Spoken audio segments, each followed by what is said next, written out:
I was in between meetings and got a phone call from the school. It's been 4 months.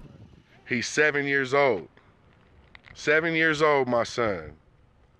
And they called me to tell me that they had to restrain him in handcuffs. Since Brandon Pryor's son in 2nd grade was put in handcuffs at Florida Pitt Waller School. At one point, the security guard was behind him and had him by both arms and pulling them back. When we first did the story, we asked Denver Public Schools how many other students they put in handcuffs. 58 since 2017 seemed high. He apologizes for everything now. But no one realized there were even more kids in handcuffs than Denver Public Schools reported at the time. There's absolutely opportunity for us to do better. This week, the chief of Department of Safety for DPS admitted many more, 155, almost triple. When we found that there was a discrepancy, we didn't hide behind it.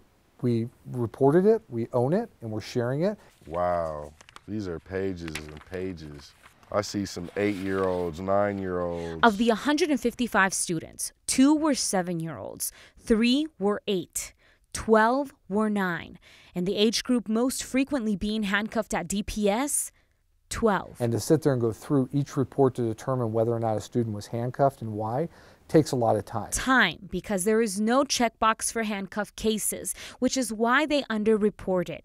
They've had to read through incident reports case by case to get an accurate count. But we did it. And that's how we got to the 155 number, and that's where we felt we need to be transparent. Moving forward, DPS will record every time a student is handcuffed. And I'm looking, and the majority of these students are black students.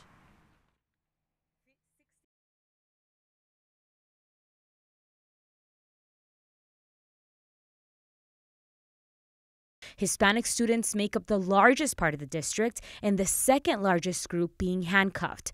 White students were handcuffed 21% of the time. My son in particular, he's questioned whether or not he's a good kid. The lasting impact of a child in handcuffs. He apologizes for everything now. So that breaks my heart. Is why Brandon and his family want change. We shouldn't criminalize our kids for being kids. In the 4 months since the handcuffing, Brandon's family lobbied the district to limit the practice in elementary schools. Everybody thought it was a done deal and ready to celebrate when we got handcuffs, removed from the elementary schools. Now he sees a need for more change. But obviously there's still a problem for our high school students and especially our middle school students. For 9 News, I'm Sonia Gutierrez.